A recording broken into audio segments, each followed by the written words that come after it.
के रूप में मिली इंदौर को बड़ी सौगात। शुभारंभ में मुख्यमंत्री हुए शामिल। एयरपोर्ट पर सुविधाओं को मिलेगा विस्तार।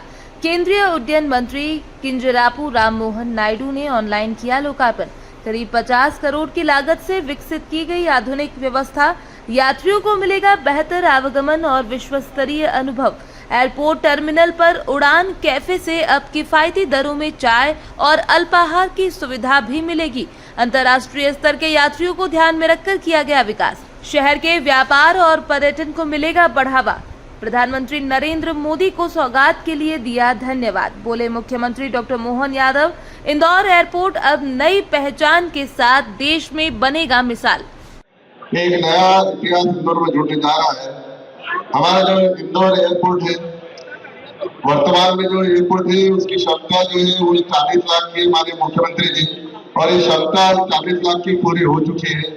तो ये आवश्यकता है कि यात्रियों की संख्या जिस प्रकार से लगातार बढ़ रही है, माननीय प्रधानमंत्री जी कहते हैं कि हवाई चप्पल पहनने वाले व्यक्ति भी हवाई जहाज में घूमे, और हम देख रहे हैं कि इंदौर में लगातार यात्रियों की संख्या बढ़ रही है। उस मांग को ध्यान में रखते हुए नए टर्मिनल के विकास की बात आ रही है।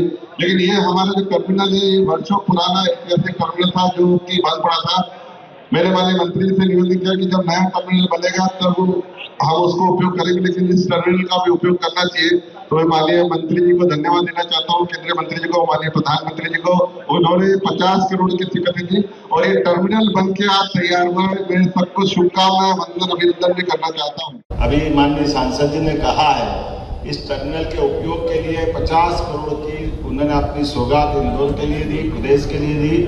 और बीती कल हुई यशस्वी प्रधानमंत्री के माध्यम से नोएडा का इंटरनेशनल एयरपोर्ट मिला। जोरदार अभिनंदन कर रहे माननीय नरेंद्र मोदी जी का, जिनके विजन के कारण से कहाँ 55 साल तक 5 एयरपोर्ट चलते थे, लेकिन आज की स्थिति में इंटरनेशनल एयरपोर्ट कितने बनते जा रहे हैं। और न केवल इंटरनेशनल, हमारे राज्य के अंदर भी अब हमने भी यह तय कर लिया कि हर 145 किलोमीटर पर एक अपना एयर स्ट्रिप बने, और इसी प्रकार से एयरपोर्ट बने। तो लगातार 8 एयरपोर्ट, बीते 2 साल में 3 एयरपोर्ट लोकार्पित हुए, और 2 उज्जैन और शिवपुरी दोनों भी ये बीते अगले 2 साल के अंदर कंप्लीट होकर के 10 ये बन जाएंगे। इसके अलावा एविएशन पॉलिसी, पूरे देश में सबसे अच्छी एविएशन पॉलिसी मध्य प्रदेश सरकार ने हमने यहाँ से कोई कल्पना करता है। उत्तराखंड में हेलीकॉप्टर से गंगोत्री यमुनोत्री जाते थे, लेकिन अब तो अपने यहाँ इस एयरपोर्ट के बगैर उपयोग किए इंदौर से ही कौन सा हवाई अड्डा है जहाँ से वो हेलीपैड अपन गए थे, बिचौली। रोज ओंकारेश्वर, महाकालेश्वर 3-4 घंटे में अपने दर्शन पूरे हो जाए और यहाँ आ जाए। और केवल यहाँ नहीं, अब तो रामनवमी से भोपाल से ओरछा के लिए भी हेली सर्विसेज। आज इंदौर माँ हिल्या की नगरी में क्या कर रहा हूँ, टर्मिनल 1 की जो सौगात मिली है, ये यात्रियों के लिए बहुत अच्छी सौगात है। इंदौर में जिस प्रकार से 14% से ऊपर यात्रियों का हमारा फ्लो बना है, यही कारण है कि ऐसे माहौल में इस प्रकार की सौगात से आवागमन में सरलता रहेगी।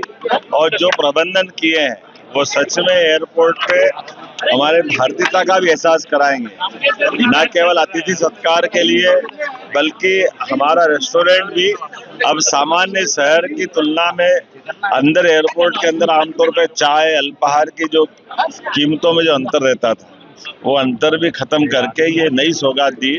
धार्मिक यात्री भी बड़े पैमाने में आते हैं, व्यापारिक स्तर के भी लोग आते हैं, अंतर्राष्ट्रीय स्तर के भी यहाँ से आवागमन होता है। ऐसे में माँ हिल्या की नगरी में नई सौगात की मेरी अपनी ओर से बधाई। माननीय मंत्री राममोहन नायडू जी को भी आभार। 50 करोड़ की लागत से उन्होंने इस टर्मिनल के लिए भारत सरकार के माध्यम से सौगात दी है। मैं माननीय मोदी जी को धन्यवाद देना चाहूँगा, जिनके माध्यम से एविएशन के नए नए रिकॉर्ड बन रहे हैं। इस अवसर पर माननीय मंत्री श्रीमान कैलाश विजयवर्गीय जी, माननीय मंत्री तुलसीराम सिलावट जी, जिला अध्यक्ष सुमित मिश्रा जी, महापौर जी, विधायक जी, सांसद जी, हम सब ने मिलकर के इस बड़ी सौगात में साझेदारी की।